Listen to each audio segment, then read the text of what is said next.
Labour charge हमसे फल से हमको मिल जाता है, लेकिन मेन हम लोग को लत्ती है जिसको लतार कहते हैं। लतार जो है ये निकालने लायक कब हो जाती है? 12 महीने जो है यह इसको पकने में लगता है, तो अक्टूबर में वही काट करके लोग लगाते हैं, अक्टूबर में वो तैयार हो जाता है। लतार के लिए ही खेती करनी है तो किस बात का ध्यान रखना हो? तो विशेष करके हम लोग ऊंचाई वाले देखते हैं। लगभग 50 टन पर डे का उत्पादन है इस पूरे क्षेत्र का मिलाकर के परवल का। हम इस समय परवल के खेत में मौजूद हैं। आप देख सकते हैं फल आया हुआ है यहाँ पर और जगह जगह पर ये इस समय परवल लगा हुआ दिख रहा है। लेकिन खास बात ये है कि जिन किसानों के ये खेत हैं उन्होंने इस फल की लालच में ये खेती नहीं की है, बल्कि जो लतार है जिसे लत्ती कहा जाता है उसके लिए इस खेती को यहाँ पर वो करते हैं, क्योंकि ये लत्ती जो है वो उनको एक अच्छा मुनाफा देती है। हम पहुंचे हैं गाजीपुर के यूसुफपुर मनिहारी गांव में और ख़ास बात यहाँ पर बहुत बड़े स्तर पर परवल की खेती होती है, लेकिन लगभग जितना भी यहाँ का किसान आपको मिलेगा वो सिर्फ और सिर्फ इसी लतार के लिए यहाँ पर खेती करता है परवल की। आखिर ऐसा क्यों, ये आज यहाँ के किसानों से ही हम जानते हैं जो इस समय हमारे साथ में मौजूद हैं। बाबूजी बहुत बहुत स्वागत गाँव जंक्शन चैनल पर आज आपका। धन्यवाद। क्या नाम है आपका? अवध नारायण सिंह। अवध जी ये बताइए कि अमूमन कोई भी किसान जब खेती करता है तो करता है कि भाई फल आएगा, फल बेच के कमाएंगे। आप लोग इस लतार के लिए करते हैं? इसलिए लतार के लिए करते हैं कि जो फल हमको मिलता है तो जो लेबर चार्ज हमारा होता है उसकी भी आवश्यकता पड़ती है, तो लेबर चार्ज हमसे फल से हमको मिल जाता है, लेकिन मेन हम लोगों को लत्ती है जिसको लतार कहते हैं। लत्ती हम लोगों को यदि कायदे से जो इस समय आप देख रहे हैं यह लत्ती जाएगी तो कम से कम एक बिस्सा जो है 15-20 हज़ार की जाएगी। 1 एकड़ में तो 30 बिस्सा हो गया जी 30 बिस्सा।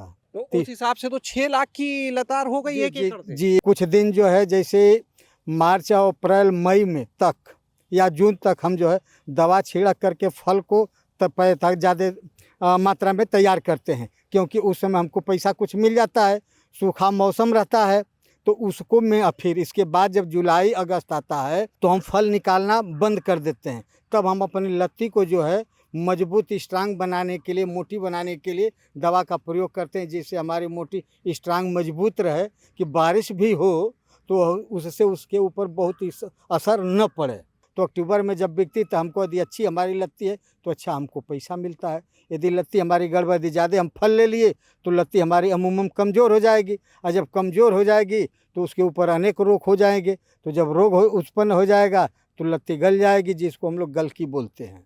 तो जब गल जाएगा तो पैसा हमको मिलेगा नहीं, तो इसीलिए जो है हम लोग फल के ऊपर ज़्यादा फोकस नहीं करके बल्कि लत्ती के ऊपर ज़्यादा फोकस करते हैं। इसको लतार को हम ये भी कह सकते हैं कि बीज एक तरह से, क्योंकि इसी से आगे निकलेगा। जी हाँ जी, बीज जो तैयार होती है करीब करीब जितने भी ऊंचाई वाले स्थान है, खेत हैं, गंगा तराई बेल्ट में पानी जब आ जाता है तो उनकी लतार समाप्त हो जाती है, तो वो लोग फल के लिए लेते हैं, लेकिन तैयार करते हैं ये परवल, और हम लोग विशेष करके लतार के लिए तैयार करते हैं। अच्छा, अक्टूबर में जब जैसे लगा दिया आपने तो फिर कब से इसमें फल आने लगता है? लतार कब से इसकी निकालने योग्य लायक हो जाती है? अच्छा, फल करीब करीब जब हम अक्टूबर में लगा देते हैं तो हमको मार्च में मिल जाता है, और विशेष करके अधिकतम मात्रा जो है इसकी 15 जून से 15 जुलाई मेन है ये। और लतार जो है ये निकालने लायक कब हो जाती है? अक्टूबर से अक्टूबर माने कि 1 साल कम 12 महीने जो है यह इसको पकने में लगता है, तो अक्टूबर में वही काट करके लोग लगाते हैं, अक्टूबर में वो तैयार हो जाती है। खेत तैयार करते समय क्या करना होता है जब किसी को परवल लगाना है, अगर लतार के साथ या लतार के लिए ही खेती करनी है तो किस बात का ध्यान रखना हो? तो विशेष करके हम लोग ऊंचाई वाले देखते हैं, और भरसा का बलुअर 2 मिट्टी जो होती है, दोमट मिट्टी, उसका हम लोग चयन करते हैं। फिर इसके बाद खेत को लेवल कर लेते हैं और उसको निराई और जुताई करते हैं। तो जुताई में सबसे पहले हम जो है कि तावा से जो है उसको खेत को पलटवा देते हैं।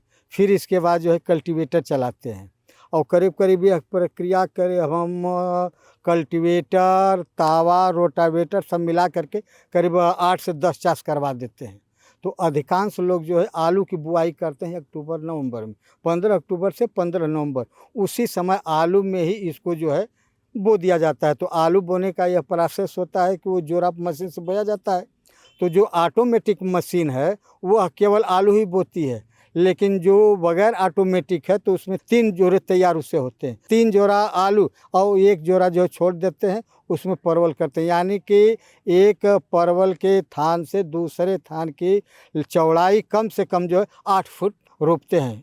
और जड़ के पास घास पात उखाड़ लेते हैं, बस यही करते हैं। और यह कार्यक्रम हम या समझ लीजिए कि आलू जनवरी फरवरी में खुदाई कर लेते हैं और फिर इसके बाद परवल जो है अक्टूबर में बोए हैं, आलू के साथ बोए हैं और जनवरी फरवरी में आलू खोद लिए। अब जब खेत खाली हो गया उस समय परवल तब तक उग आता है, करीब करीब कुछ नहीं तो 6 इंच से 1 फुट का हो जाता है। जब 6 इंच से 1 फुट का हो जाता है तो उसकी निराई गुड़ाई करके 1-2 बार जुताई करके पैडी का जो पुआल है उसको बिछा करके तो फिर उसके बाद पानी दे देते हैं, वही चलता है। अब उसके ऊपर से दवा देते हैं, फल तोड़ते हैं, दवा देते हैं, फल तोड़ते हैं, बस यही करते हैं। क्या नाम है आपका? हमारा नाम अवधेश सिंह है जी, तो अवधेश जी आप बताइए, आप समझा रहे थे इसके बारे में, लतार के बारे में हमें अभी दिखा रहे थे। जिसमें फूल रहता है ना, इसको मेल बोला जाता है। कौन सा वाला फूल है, दिखाइएगा। ये देखिए, ये वाला जो हाँ, है ये जो फूल है ये मेल है। हाँ, ये मेल है। और ये जिसमें फल है ना, हाँ। ये फीमेल है। इसको फीमेल 2 बिस्वा में 2 पौधा खाली रहता है। तो यानी हमें मेल और फीमेल दोनों चाहिए खेत में। हाँ, दोनों। अगर वो नहीं रहेगा तो इसमें फल नहीं लगेगा। आप कब से कर रहे हैं परवल की खेती? परवल की खेती तो मैं करीबन 3 साल से कर रहा हूँ। आप भी लतार के लिए ही करते हैं? जी, हम लतार के लिए ही अपनी खेती करते हैं। कितने क्षेत्रफल में लगाए हैं? कि हमारा 2 एकड़ इस साल है। शुरुआत कितने से की थी? शुरुआत हमने 20 बिस्वा से। मतलब 1 एकड़ से भी कम? हाँ, 1 एकड़ से भी कम से शुरुआत किया था। तो कैसा रहा पुराना अनुभव, कैसा रहा?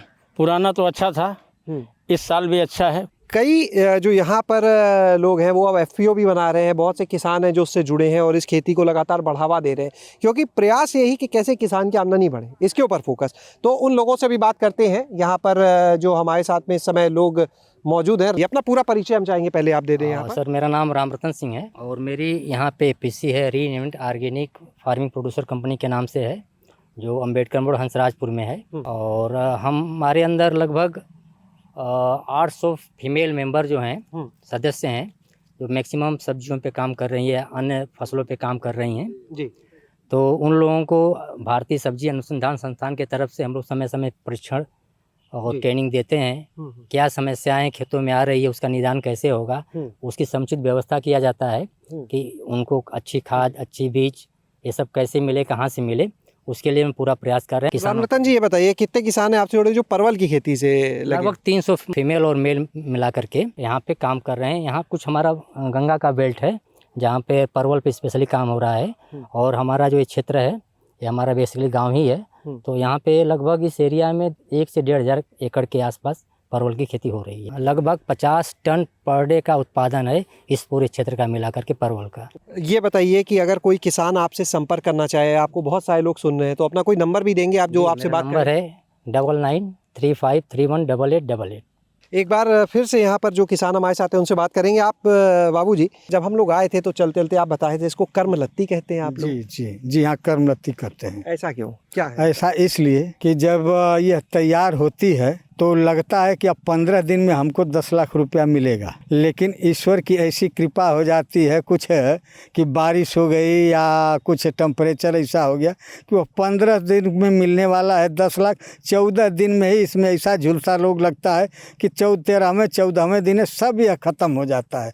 तो इसलिए इसको हम लोग भाग्य लत्ती या कर्म लत्ती बोलते हैं कि यदि यह टिक गई तो हमको मालोमाल कर देंगी, और नहीं गई तो सब कुछ हमारा लेकर के चली जाती है। हम देख रहे हैं कि जब खेत में आ रहे थे आपने हम लोग के भी जूते उतरवाए, खुद भी चप्पल उतार दिए। जी हाँ, वो ऐसा है। इसमें 2 कारण है। एक कारण तो ये है कि आप कहीं से चल करके आते हैं तो आपके पैरों में अनेक प्रकार की बैक्टीरियाज होती हैं जो हमारे खेत में आ जाती हैं, तो जो हमारे पौधे को नुकसान पहुंचा सकती है। पहली चीज़ ये है वैज्ञानिक तौर पर, और धार्मिक तौर पर यह है कि चूँकि हमारी कर्मलत्ती हैं, हमारी ये कर्म है, तो हम इनके अंदर जो है शुद्धता रखते हैं, जूता पहन करके नहीं जाते हैं, इनको हम एज ए मंदिर मानते हैं। आप बाबूजी अपना कोई नंबर देंगे यहाँ पर, फ़ोन नंबर, अगर कोई आपसे संपर्क करना चाहे तो? बिल्कुल 9838 270 181। तो आपने आज देखा कि किस तरह से यहाँ के जो किसान हैं वो परवल की खेती कर रहे हैं इस कर्मलत्ती के लिए, जिसे वो कर्मलत्ती बोलते हैं। असल में ये जो है ये परवल की लतार है, लत्ती है, या बीज आप कह सकते हैं, जिससे आगे खेती होती है परवल की, और इस खेती से इन्हें परवल के फल से कहीं ज़्यादा मुनाफा होता है। शैलेश अरोरा। गांव जंक्शन को सभी सोशल मीडिया प्लेटफॉर्म्स पर फॉलो करें। व्हाट्सएप चैनल और जीमेल आईडी पर भी संपर्क साध सकते हैं।